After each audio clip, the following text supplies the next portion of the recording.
Hey guys, it's Claire here.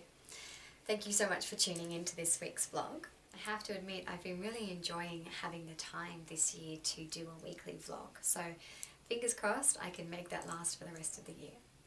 So I'm going to dive into something that's come up a couple of times with myself and also with a couple of clients as well that I think might be really helpful for you.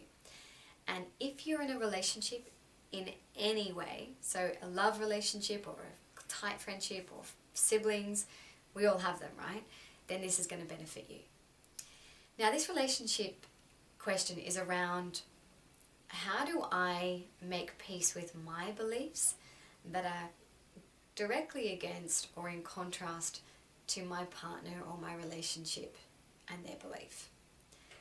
So let me just kind of drill this down a little bit more in terms of context so you understand. So just say, for example, you're in a relationship with somebody, like I am with my husband, and you have really, really strong beliefs around abundance and manifesting.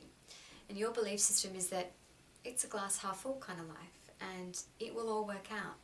And if I put my focus and attention towards something positive, everything will unfold just as it's supposed to.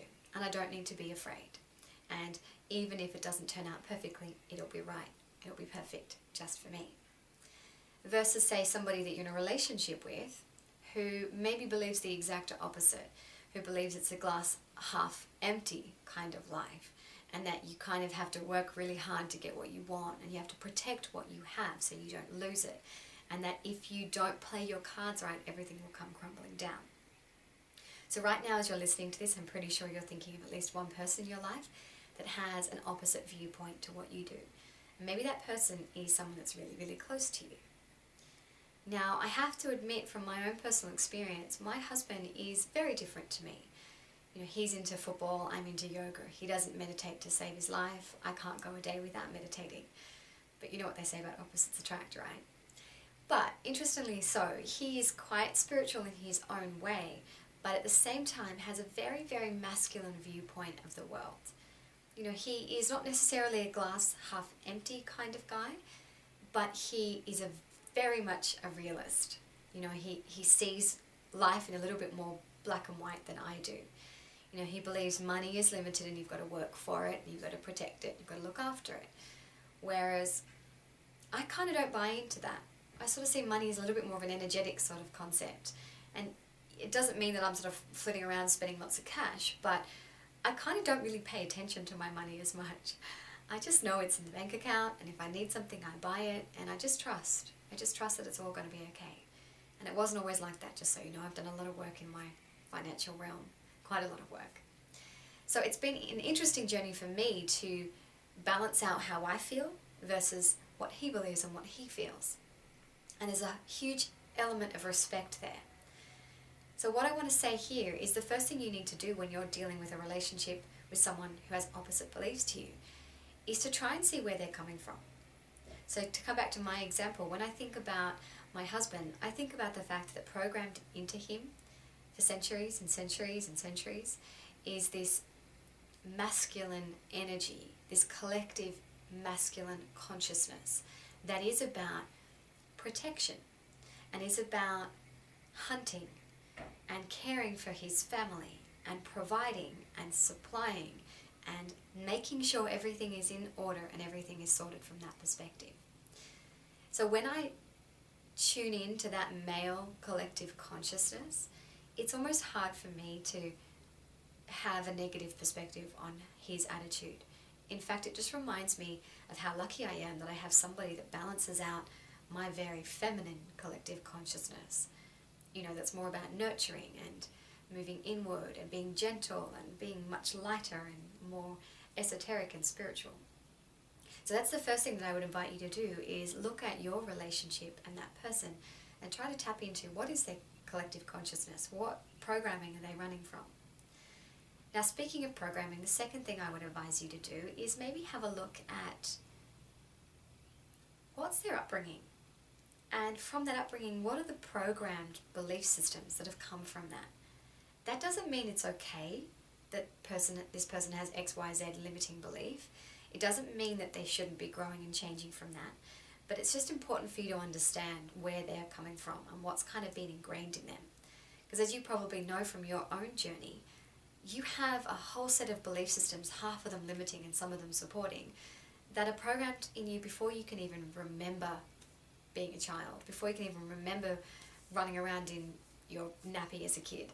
You know, it all happens at such a young age, and it keeps happening. And even right now, you're programming something.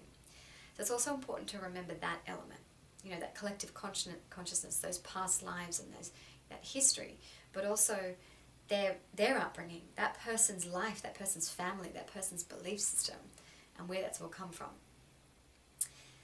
Now, what I want to say here is, all that aside, the way forward for me is to lead by example. And I don't mean that in a, oh, look at me, I'm so right, I'm judging you for what you do, and everything that I do is so much better. I just mean live in truth with what feels right for you.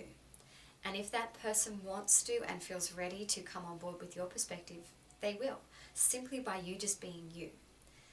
And you will rub off on that person more than you could ever realize. I can't tell you how many times my husband has come home and said to me, you know what, babe, I was in this situation, and I stopped and I said to myself, what would Claire do in this moment? And it always makes me laugh, because I've never said to him, hey, babe, when you're in a situation and it's stressing you out, just stop and think about what I would do. And in fact, I try to not preach to my husband and my nearest and dearest as much as possible, because I learnt on my journey simply by being open and ready for it and absorbing from the people I needed to absorb from. I didn't actually ever have anybody saying, you should do this, you should try that. So I try to replicate the same experience just by being me and allowing what I do to feed into somebody else's life if they want it. And if they don't, no judgments. I'm not here to fix, improve, or change anybody else's life. And if they're willing, I'm here to share and to offer up my own wisdom, as you are for that person. But it's not your job.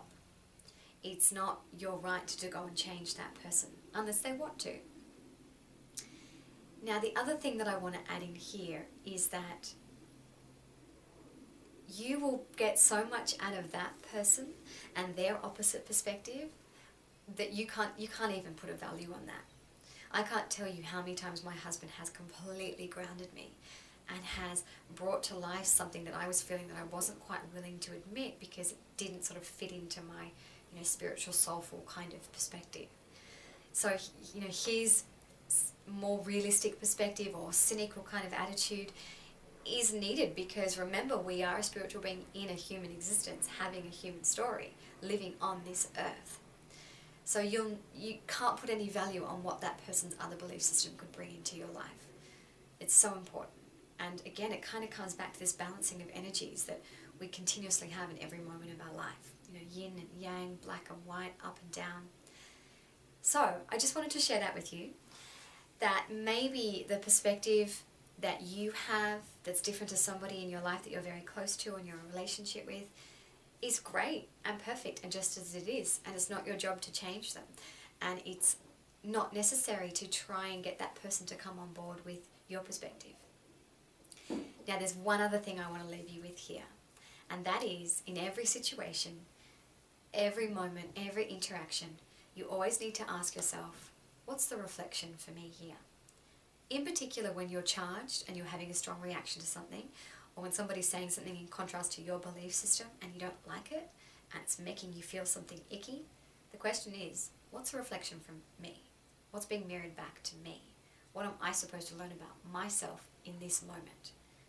You know, the shadow work that we do is often looking at our darker side and being able to say, well, what am I suppressing and ignoring and avoiding and perhaps not paying attention to that needs some work? So it's not to say that what that person is saying is something that you are saying in your life, or what that person is doing is something that you're doing.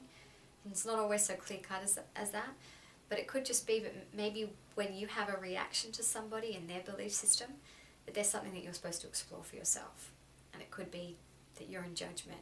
It could be that you're on your high horse. It could be that what they believe, you actually really believe, but you don't want to. So there's a whole bunch of things there. Okay, so that's it for today's vlog. I hope that this has kind of shed some insight and some new ideas for you. And of course, as always, I would love to hear your comments. I would love to read what you think about all of this. And maybe you can share a specific example from your life with a particular person and how you're kind of working around the opposite belief systems that you have. Alright guys, as always, it's such a pleasure to chat to you. I love talking to you. In fact, I love you guys so much. So thank you for connecting and for being part of this amazing experience with me. Alright, so much love. Bye.